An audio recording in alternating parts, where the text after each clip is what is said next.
Bismillah, alhamdulillah. Asyhadu an la ilaha illallah wahdahu la syarika lah wa asyhadu anna Muhammadan abduhu wa rasuluhu. Naam. Kita memuji Allah Subhanahu wa taala atas kenikmatan ini, atas kesempatan yang Allah Subhanahu wa taala berikan kepada kita berupa kesempatan untuk senantiasa beribadah ke lapangan, untuk senantiasa mengisi waktu-waktu kita pada perkara yang bermanfaat. Dan alhamdulillah di sebuah hari ini kembali Allah Subhanahu wa taala mudahkan kita untuk melanjutkan kegiatan kita ini. Iqra. Bismillahirrahmanirrahim.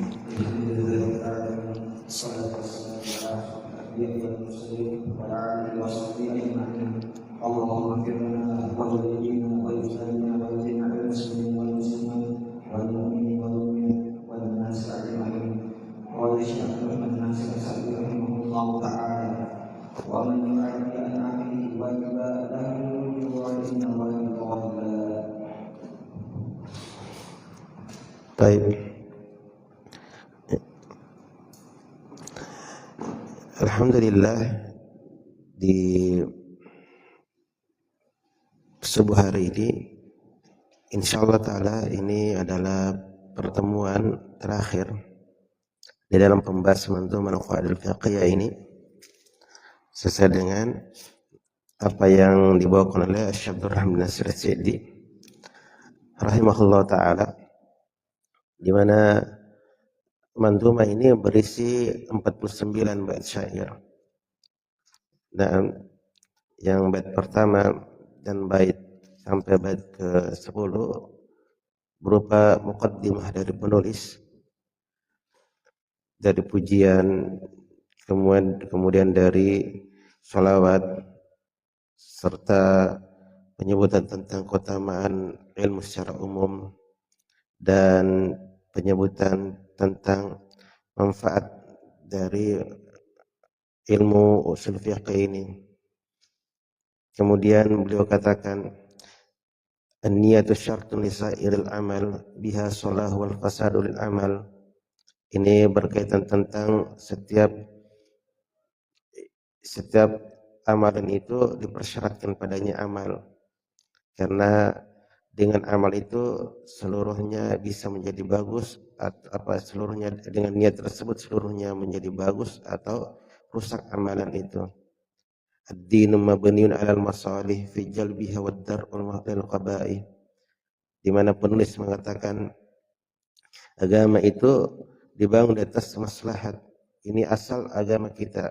Semuanya adalah maslahat dalam menggapainya. Dan agama ini juga dibangun dalam rangka untuk menghindarkan keburukan-keburukan. Kalau ada hal-hal yang membahayakan, maka agama datang menjaganya. Fa in tazahama adadul masalih yuqaddamul a'la minal masalih.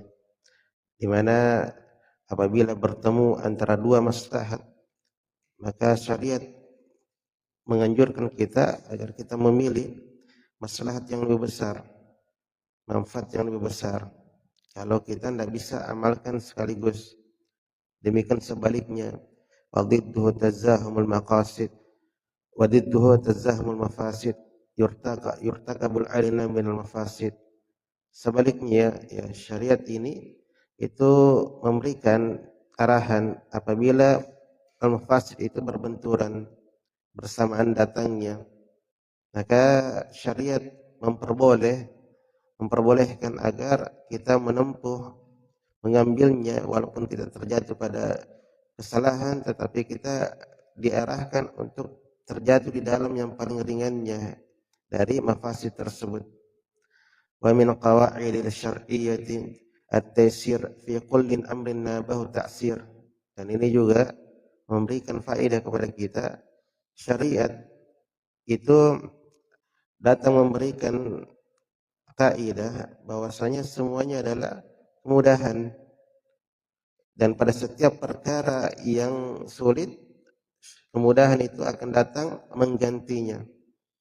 Nah, ada kesulitan, syariat datang mempermudah, apakah dengan meringankan ataukah dengan menggantinya ataukah dengan menghapus. Wa min qawaid syariati at-tasyir fi kulli amrin naba ta'sir wa laysa wajibun bil iqtidari wa la muharramun ma'tirari. Ini juga adalah hal yang perlu kita pahami, yaitu tidak ada kewajiban yang dilakukan seorang hamba pada apa yang dia tidak mampu. Ketika dia tidak mampu melakukan, maka tidaklah menjadi wajib baginya, walaupun mungkin sebagian orang wajib terhadapnya.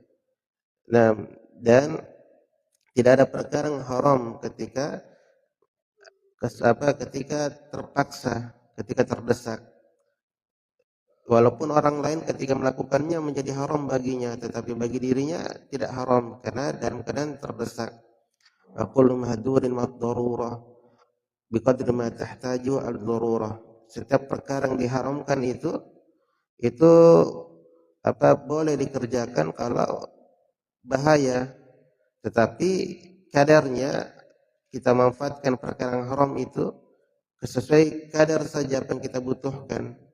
Kapan sudah pas, maka tidak boleh kita melebihi dari kadar kita manfaatkan yang haram itu, yang terlarang itu. Wa tarjul ahkamu lil yaqini fala yazilu syaqqu lil yaqini. Hukum-hukum itu semuanya dikembalikan kepada perkara yang yakin. Maka itu dibutuhkan padanya ilmu, ya, agar lebih memberikan kepada kita keyakinan, sehingga keraguan itu tidak akan berefek pada sesuatu yang kita yakini, wal asl fi miyahina at-tahara wal ardi was thiyabi wal hijara. Asal pada apa yang di sekeliling kita, dari air, dari tanah, dari batu, dari pakaian, itu adalah suci. Kita tidak usah ragukan kesuciannya kecuali jelas kita nampak bahwasanya di situ ada najis padanya. Kalau tidak nampak maka tidak kita ragukan kesuciannya.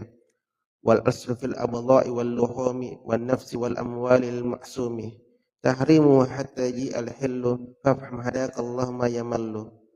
Kaidah ini memberikan arahan kepada kita bahwasanya perkara-perkara dari kehormatan, dari daging, dari jiwa, dari harta asalnya haram. Tidak boleh kita manfaatkan, tidak boleh kita nikmati sampai telah datang penghalalannya, ya. Kemaluan penghalalannya nikah, daging penghalalannya menyembelih dengan menyebut nama Allah. Jiwa boleh dibunuh, ditumpahkan darahnya kalau syariat membolehkannya, semisal had atau qisas. Harta boleh kita miliki kalau telah diberi atau dibeli, nah, atau semisalnya. Wal aslu fi adatina al ibaha hatta yaji'a sariful ibaha. Asal di dalam kebiasaan yang berlaku di tengah masyarakat itu adalah boleh sampai datang sesuatu memalingkan dari pembolehan tersebut. Walaysa masyru'an minal umur ghairil ladzi fi syar'ina madhkur. Itu tidak ada di dalam tidak ada persyariatan dari perkara-perkara, yaitu tidak ada ibadah yang disyariatkan kecuali pada apa yang syariat ini telah memperbolehkannya berdasarkan dari hadis atau dari Al-Qur'an. Wasailul umuri kal maqasid wahkum bihal hukmu wahkum bihal hukm wahkum bihadzal hukmi lizawaid. Nah, ini tentang wasilah-wasilah. Yani asalnya mubah tetapi bisa menjadi haram, bisa menjadi halal, tergantung dari maksud apa yang kita inginkan di situ. Dan akhir dari perbuatan itu bisa menjadi haram, bisa menjadi berpahala, ya, sesuai dengan mengikut kepada amalan itu. Wala khata wal ikrah wan nisyan asqatahu ma'buduna ar-rahman. Kekeliruan, sesuatu yang dipaksa dan yang terlupa, itu hal yang termaafkan, tidak dikenakan dosa. Walaupun yang kita lakukan adalah perbuatan yang haram, tetapi kalau kita keliru, kita lupa atau dipaksa, maka tidak ada dosa di situ. lakin mal itlaf yathbutul badal wa yantafi ta'thimu an waz-zalal. Dosanya memang tidak ada, tetapi kita tetap diwajibkan untuk menggantinya kalau keterkaitan dengan milik makhluk. Nah, kemudian wa min masail kami fit tab' yathbutu la idza istaqalla fa waqa. Ini keterkaitan tentang sebuah hukum itu kadang ketika dia bersendirian haram, tetapi ketika dia ikut pada sesuatu menjadi halal. Sebaliknya kadang sesuatu itu halal kalau dia bersendirian, tetapi kalau dia ikutkan kepada kepada yang haram menjadi haram. Wal ma'ab wal urfu ma'mulun bihi idza warad hukmun min syar'i asy-syarif wa lam yuhad. Urf itu apa yang berjalan di tengah masyarakat itu diamalkan kalau syariat tidak memberi ketentuan tersendiri. Ya, semisal contoh yang terlewatkan mungkin misalnya kita disuruh menafkahi istri wajib, tetapi syariat tidak membatasi berapa jumlahnya. Ya, kita menafkahi istri, maka kebiasaan di tengah masyarakat semisal itu. Kalau memang 1 juta tergantung orang, kita kasih 1 juta kepada istri dan seterusnya. Mu'ajul mahduri qabla ani qad ba'a bil husrani mahirmanihim. Bahwasanya ketergesa-gesaan untuk mendapatkan sesuatu sebelum waktunya itu menghasilkan dengan terharamkannya ia dapatkan hal itu. Jadi ada sesuatu yang tidak boleh kita dahulukan waktunya, kapan kita paksakan maka akan terharamkan kita miliki. Mutlifu mu'dhihi laysa yatman ba'da difa'i billati hi ahsan. Merusaki sesuatu yang merugikan atau merusak sesuatu mengganggu, maka tidak ada gantinya kalau kita sudah tempuh dengan yang cara yang terbaik di dalam mencegahnya. Wa in atat tahrimu fi nafsil amal aw syarti fatu fasadin wa khalal. Naam. Ini keterkaitan tentang seseorang yang hak ke sesuatu yang haram itu apabila datang pada sebuah amal, maka syaratnya atau ada syarat yang tidak terpenuhi, maka dia menjadi tidak benar, ada kerusakan padanya dari amalan tersebut. Dan setelahnya adalah kaidah-kaidah berkaitan tentang kaidah-kaidah tentang sebuah makna keumuman. Dan antum bisa murojaah pada permasalahan ini. Yang terakhir, wa man yu'addi an akhihi wajibah lahu ruju'u innawa yutalibah. Ini keterkaitan tentang pembahasan apabila seorang itu melakukan perkara yang wajib bagi seorang mengerjakannya, tetapi dia yang mengerjakan hal itu. Nah, apakah dia bisa mengambil sesuatu berupa pengembalian dari kebaikan yang dia lakukan ataukah tidak? Jadi kata penulis rahimahullah ta'ala, wa man yu'addi an akhihi wajiba lahu ruju'i innawa mutaliba. Di dalam sebuah cetakan itu yutaliba ya. Nah, yakni siapa yang mengerjakan, menunaikan dari saudaranya sebuah yang wajib. Jadi ada dari seorang muslim perkara yang wajib dia kerjakan. Seharusnya dia yang lakukan, tetapi yang menunaikan pekerjaan itu adalah saudaranya yang lain. Saya misalnya, ya, itu ada saudaraku si B. Si B ini memiliki kewajiban ya membayar hutang misalnya. Tetapi saya yang membayarkan hutangnya si B ini. Nah, si B ini memiliki kewajiban memberi nafkah kepada keluarganya. Tetapi suatu waktu saya memberikan nafkah tersebut kepada istrinya atau keluarganya. Maka apa yang saya dapatkan dari perkara tersebut? Nah ini, la ruju'i innawa mutalibah. Maka baginya itu boleh meminta kembalian, atau misalnya dia minta ganti begitu. Nah, dari apa yang telah dia keluarkan dengan ketentuan innawa mutalibah, jika dia niatkan untuk apa? Jika diniatkan hal itu, dia akan minta kembali. Maksudnya saya kan bisa melakukan perbuatan itu pada dua keadaan. Apa saya ikhlas, bahasanya kita, karena ikhlas pada bab tabarru. Tabarru itu tidak mengharapkan imbalan atau tidak mengharapkan kembalian. Atau memang saya lakukan hal itu dengan maksud agar si A ini atau si B ini itu dia kembalikan apa yang saya keluarkan. Ini kaidah itu. Wa man yu'addi an akhi wajiba lahu ar-ruju' innawa mutaliba. Baik. Dalil pada atas sebelum kita menyebutkan dalil-dalilnya. Nah, bahwasanya seseorang itu ada hal yang dia wajib untuk melakukannya, tetapi tidak bisa digantikan dengan yang lainnya.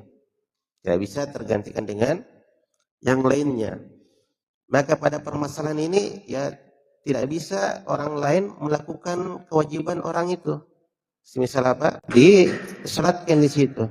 Baik. Nah, selain dari itu, semisal ibadah-ibadah yang lain misalnya tidak bisa tergantikan, maka tidak boleh digantikan, tidak boleh seorang lain itu menggantikannya. Tidak boleh orang lain menggantikannya. Baik. Itu yang pertama. Kemudian ya, keadaan yang kedua, bahwasanya ada sebuah ibadah yang boleh orang lain untuk menggantikannya. Boleh orang lain, ada sebuah kewajiban yang boleh untuk orang lain menggantikannya. Semisal semisal nafkah, ya. Semisal membayar hutang, taib, semisal membayar fidyah. Ini boleh, dia kewajiban digantikan. Nah, dan bentuk-bentuk yang lain. Kemudian ya, ada amalan yang kalau ingin dikerjakan oleh ada amalan yang memang harus disertai dengan niat. Ada amalan yang harus disertai dengan niat. Dan itu hampir seluruh dari jenis amalan. Dan ada amalan yang tidak perlu disertai dengan niat. Ketika dikerjakan maka syah. Semisal apa?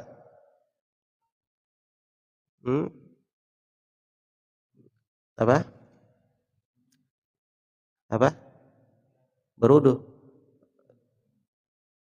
Nah, salah satunya berupa meninggalkan. Nah, salah satunya berupa meninggalkan keharaman, kan tidak butuhkan niat, tetapi dia amalan. Dia harus menghilangkan najis. Ya, dia tidak dibutuhkan niat. Karena harus memang hal yang harus mesti dilakukan. Dan bentuknya semisal apa yang kita katakan tadi, memberi nafkah, ya. Kewajiban yang tidak mesti ada niatnya di situ. Nah, semisal membayar hutang, taib. Dan ada amalan-amalan, amalan besar bahkan, yang dia tidak mesti ada niat. Bahkan dia adalah salah satu ibadah-ibadah ini adalah hal yang dengannya terselamatkan di akhirat. Apa itu?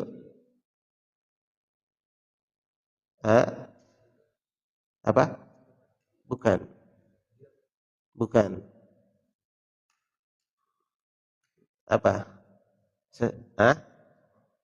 Enggak. Yang senantiasa harus melekat pada diri seorang hamba. Iman, tawakal, roja, al-khawf. Ya, itu memang harus ada terus. Itu memang harus ada terus. Baik. Nah, itu apa mukaddimah pada kaidah ini. Baik. Nah, sekarang permasalahannya. Nah, apa jika ada orang menunaikan kewajiban saudaranya yang lain, ya, apakah dia bisa meminta kembalian dari apa apa yang telah dia berikan tersebut, apa yang telah dia keluarkan untuk dia tunaikan kewajibannya itu, kewajiban saudaranya, ataukah tidak diperbolehkan? Nah, ini disebutkan kaidah ini, disebutkan di dalam kaidah ini. Taib bahwasanya apa? Wa man yu'addi an akhihi wajiba. Siapa yang menunaikan dari saudaranya berupa kewajiban, maka baginya boleh untuk meminta rujuk, yakni pengembalian dari apa yang telah dia keluarkan, dengan syarat jika dia meminta jika dia telah niatkan untuk meminta hal itu. Bosnya, oh nanti kalau dia datang saya minta nih, itu boleh kalau dia meniatkan hal itu. Taib.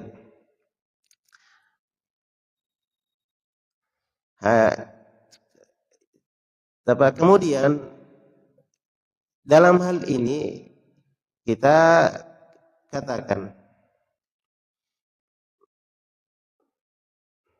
apabila sebuah kewajiban yang mesti dilakukan oleh seseorang itu dibutuhkan padanya ada niat, dibutuhkan padanya ada niat. Baik, maka atau saya tarik atas dulu, ada yang terlewatkan. Perbuatan tadi itu tanpa sepengetahuan si B atau dengan sepengetahuan si B. Ya. Itu tanpa sepengetahuan si B atau dengan sepengetahuan si B. Misalnya ada seseorang, ya, ada seorang yang qadarullah dia ditangkap, ya, yang dia ditangkap atau dia merantau begitu, nggak ditahu di mana dia merantau. Si A itu dia lihat keluarganya merantau terhadap si B dalam keadaan kekurangan, maka dia menjadi sebagai apa? Sebagai orang menafkahinya, menjadi orang menafkahinya. Atau yang tadi di penjara, ya, dia mendekam di penjara, dia tidak sempat mengeluarkan nafkahnya, memberi nafkah kepada keluarganya tersebut, maka si A itu dia memberi nafkah kepada orang ditinggal itu, Taib. Ini tanpa sepengetahuannya, tanpa sepengetahuannya si A yang si B tadi, Taib. Atau contoh dengan sepengetahuannya, misalnya, ya, ditahu, tetapi misalnya datang orang menagih sama dia, bayar utangmu, ya, bayar utangmu, tidak ada uangnya, dia diam-diam saja. Saya melihat dia ditagih, ya, langsung tanya berapa utangnya, ya 5 juta, saya kasih keluar 5 juta. Nah, tetapi tanpa izin dari apa? Tanpa izin dari si B tadi. Taib, tanpa izin dari si B. Atau tanpa arahan dari si B, maksudnya ya kamu dulu bayar, nanti saya ganti uang. Tidak ada bicara begitu. Taib. Nah, maka dalam hal ini ada dua pembahasan, ya. Ada dua pembahasan. Yang pertama, nah, kalau amalan itu yang dikerjakan, ya, tanpa dibutuhkan niat, maka ini diperbolehkan. Dia meminta kembali. Misal tadi membayar utang, ya. Membayar utang kan tidak dibutuhkan padanya niat. Kewajiban membayar utang tidak dibutuhkan padanya niat.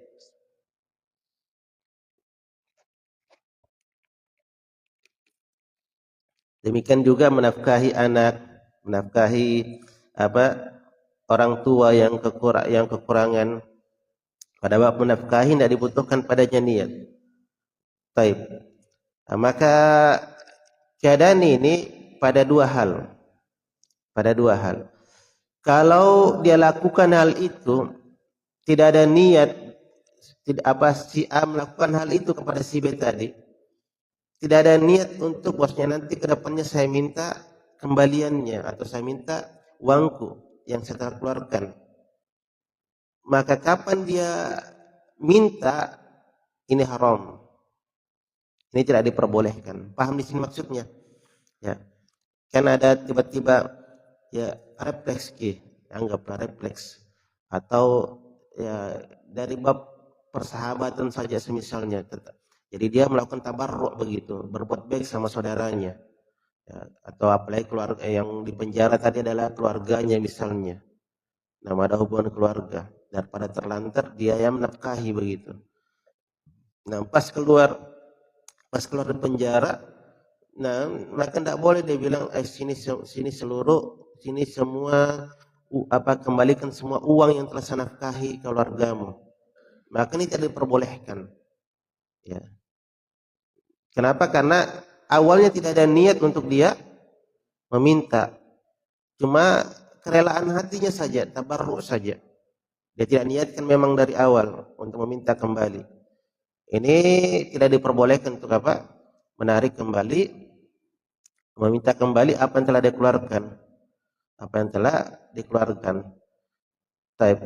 Dan ini perbuatan semisal ini adalah sebagaimana kata Nabi sallallahu alaihi wasallam, al-a'id fi hibati kal qalbi yaqi thumma ya'udu qai'ahu.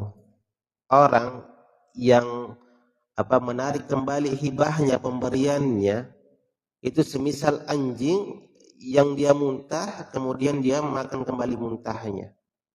Artinya haram. Makanya Nabi SAW melarang Umar bin Khattab radhiyallahu anhu itu membeli kembali apa yang telah dia hibahkan.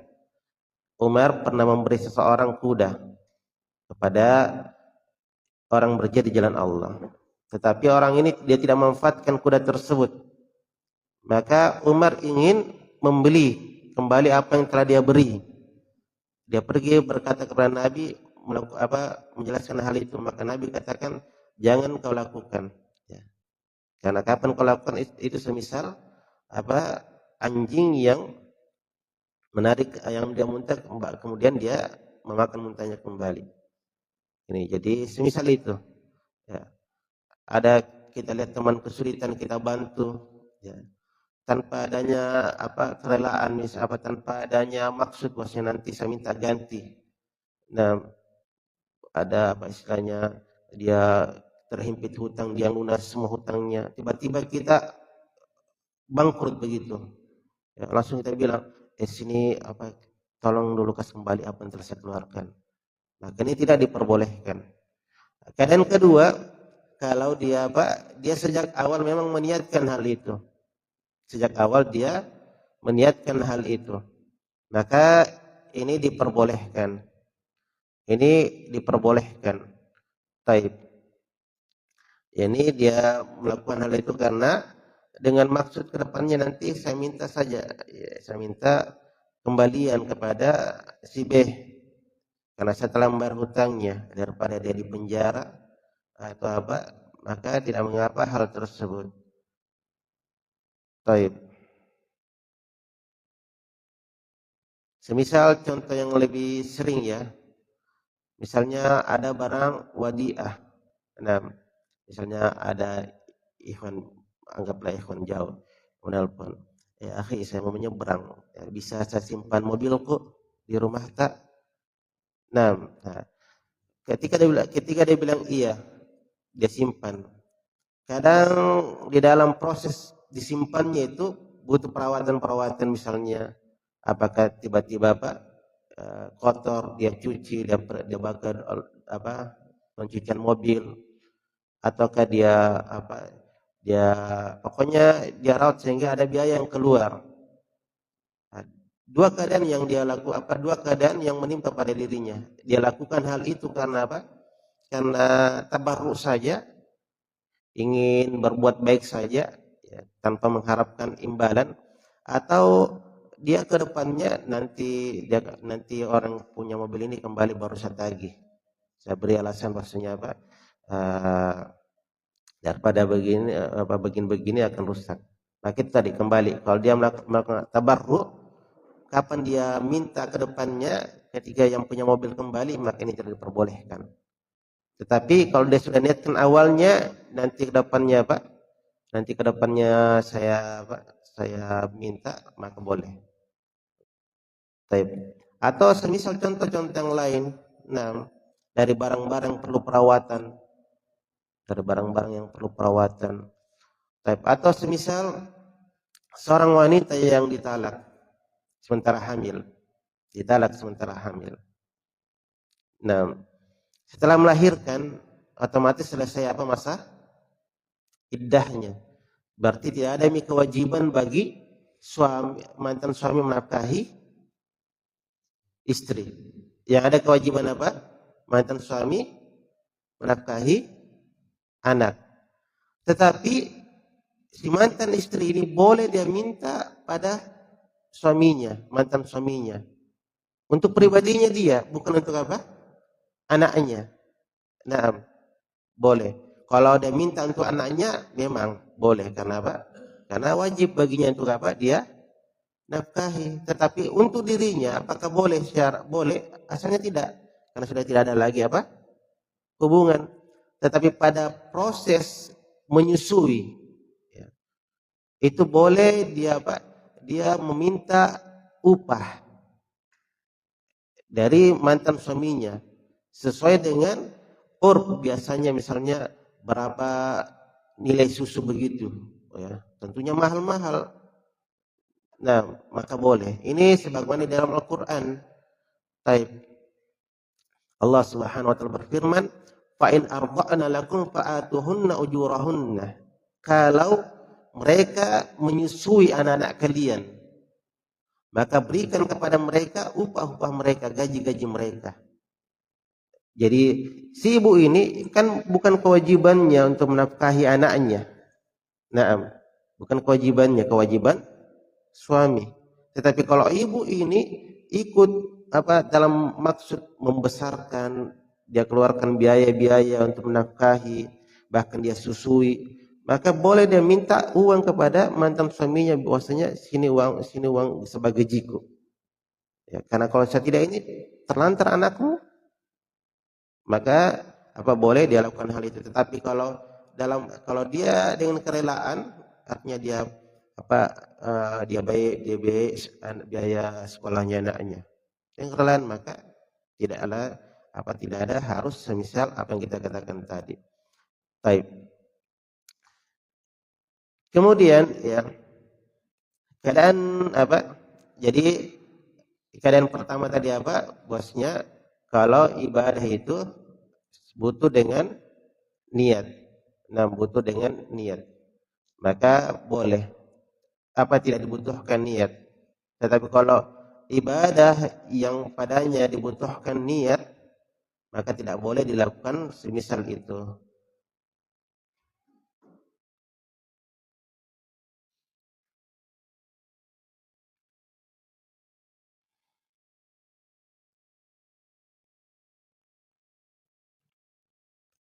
Jadi itu tadi dua keadaan. Keadaan pertama, sebuah ibadah yang harus ada niatnya, maka tidak boleh kita lakukan semisal itu. Artinya tidak boleh kita ganti. Tidak boleh kita gantikan. Semisal kita ketahui ini orang ada utang puasanya, ya, maka tidak boleh bilang nanti saya puasakan engkau, karena dibutuhkan niat. Demikian juga nadar, misalnya seseorang bernadar, ya, akan menyembelih sapi, tetapi tidak mampu, maka dia bayarkan tanpa izin dari si penadar itu, maka tidak diperbolehkan. Karena nadar ini dibutuhkan niat. Baik. Nah, kemudian kalau ibadah yang tidak diperlukan padanya niat, maka diperbolehkan melakukan hal tadi dengan dua ketentuan. Yakni kalau dia persyaratkan nanti saya minta, baru boleh dia minta ganti. Tetapi kalau dia maksudnya memang dari awal tabarruk, berbuat baik, maka tidak boleh dia apa? Tidak boleh dia meminta. Ada keadaan ketiga, yakni dia lakukan istilahnya diam-diam, tidak dia maksudkan tabarruk, tidak dia maksudkan juga nanti ke depannya kenapa? Saya akan minta kembali. Anggaplah misalnya tiba-tiba refleks ya, ada orang datang menagih temannya. Nah, tidak dibayar, apa temannya belum mampu membayar. Tiba-tiba refleks apa? Dia kasih ini uangnya nanti apa satu tutupi dulu. Nah, tetapi dia tidak maksudkan tabarruk, tetapi juga tidak ada maksudkan nanti apa? Meminta. Ini keadaannya gimana? Ini khilaf di kalangan para ulama, tetapi Allah alam. Di dalam Al-Quran Allah Subhanahu wa taala berfirman, hal jazaul ihsan illa ihsan. Apakah ada balasan dari kebaikan kecuali kebaikan? Artinya apa? Boleh orang ini dia minta ya apa pengembalian dari temannya tadi. Sini yang sebarkan ke tadi. Nah, karena tadi ya hanya apa tiba-tiba saja mungkin langsung datang baikku saat itu. Tiba-tiba tanpa sengaja. Wallahu taala alam.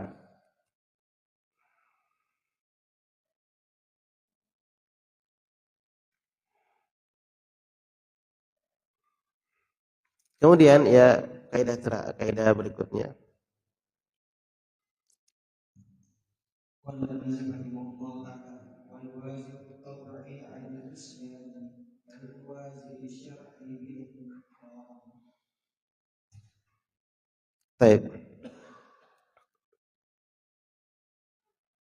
Ini apa? Wal wazi' tabi'i 'anil isyan qal wazi' syar'i bila nuqran. Yang mencegah dari melakukan kemaksiatan, hal yang terlarang secara tabiat, ya, itu sama dengan apa pencegahan secara syariat tanpa ada pelanggaran di situ, tanpa ada pengingkaran. Maksudnya ya Allah Subhanahu wa taala itu apa telah mengharamkan atau ada Allah Subhanahu wa taala ada yang dia telah haramkan di dalam kehidupan ini, taib, yang dimana pengharaman itu karena memang jiwa cenderung kepadanya, senang untuk melakukannya, taib. Maka pada perkara yang haram ini yang jiwa senang untuk melakukannya, Allah Subhanahu wa taala telah mencegahnya agar manusia terjatuh di dalamnya dengan memberikan hukuman-hukuman tertentu. Artinya yang mendorong orang itu tidak melakukan hal itu karena apa? Hadnya tadi, hukumannya tadi yang telah ditetapkan dalam Al-Qur'an. Kemudian ada perkara yang Allah haramkan untuk dilakukan dan yang mencegah dari seorang terjatuh di dalamnya karena tabiatnya memang, artinya tabiat manusia tidak senang ke situ, tidak senang ke situ untuk mengerjakannya, tidak senang situ mengerjakannya. Jadi yang mendorong manusia tidak melakukan perbuatan yang jelek itu bukan karena hukuman, tetapi karena apa? Tabiat manusia memang tidak senang di situ. Maka kata kaidah ini, apa yang dia terhalangi, ya, apa yang mendorong dia dari tidak melakukan perbuatan itu secara naluri, secara tabiat, maka itu sama hukumnya ketika dia tidak melakukan perbuatan kemungkaran tersebut karena apa? Yang menyebabkan karena syariat. Ini tidak ada kemungkaran di situ, tidak ada pengingkaran di situ. Ini makna dari kaidah itu. Adapun ketika dia melakukan pelanggaran pada tabiat melarangnya atau tabiat membencinya, maka hukumannya bukan had, tetapi takzir. Takzir itu hukuman yang diberikan dari pemerintah atau semisalnya. Nah, jadi memang ada hal-hal yang jiwa itu tidak senang di situ.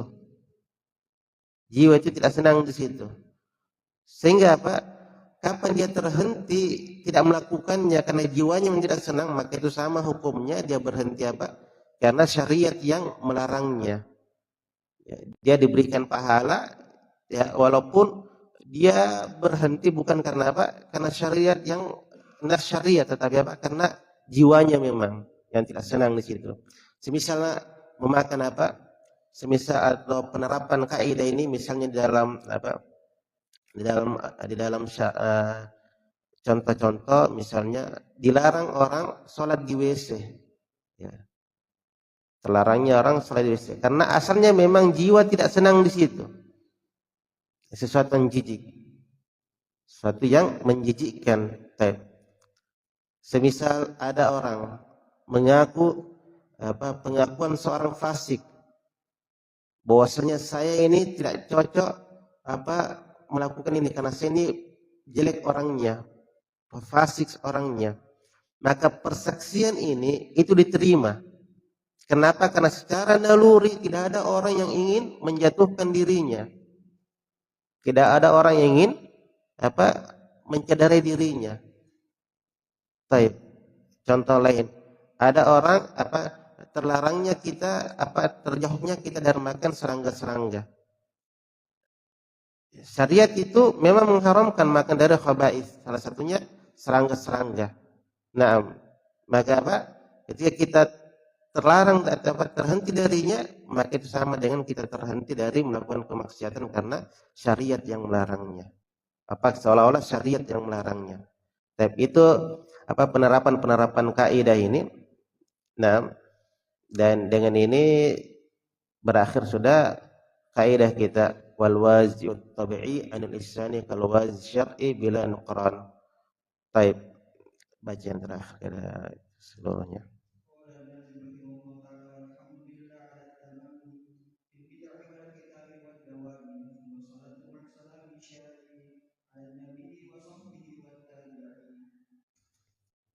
Baik. Sebagai penutup penyempurnaan dari kaidah sebelumnya, Ibnu Qayyim rahimahullah taala menyebutkan bahwasanya Allah menjadikan dosa itu ya terbagi pada 3 bagian. Yang pertama, dosa yang memiliki hukuman, had, dosa yang memiliki had. Itu pada jiwa yang senantiasa condong padanya. Nah, dan ini tidak bisa ditebus dengan kafarah, yang ada hanyalah hukuman telah ditetapkan padanya. Kemudian ada dosa yang tidak memiliki had, nah tidak ada hukuman, tetapi yang ada cuma kafarah. Semisal melakukan pelanggaran di bulan Ramadan. Dan ada dosa yang ketiga, ada dosa yang dia tidak memiliki had dan tidak ada kafarah. Itulah yang masuk pada jenis ini. Yang masuk pada jenis ini, yang salah satunya yakni yang menghalanginya mengerjakan dosa itu karena karena asalnya memang sudah jiwa tidak senang padanya. Maka ini semisal ini kalau orang terjatuh di dalamnya, maka tidak ada kafarah, tidak ada had, tetapi yang ada ta'zir saja. Kemudian penulis menutup manzumahnya ini dengan pujian kepada Allah Subhanahu wa taala, dan menutup dengan salawat kepada Nabi sallallahu alaihi wasallam. Semoga Allah Subhanahu wa taala memberikan keberkahan dari apa yang kita lakukan.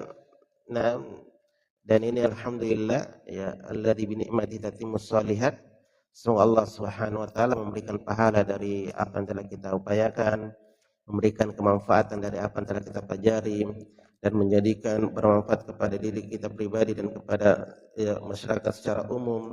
Dan semoga Allah Subhanahu wa taala menjadikan usaha kita ini usaha yang mulia, ikhlas, dan bermanfaat di hari akhirat. Semoga Allah Subhanahu wa taala mengampuni dosa-dosa kami, dosa saya pribadi dan kekeliruan saya pribadi, serta maaf yang saya sampaikan jika ada kekeliruan, dan semoga Allah Subhanahu wa taala mengangkat derajat kita seluruhnya di yaumil qiyamah.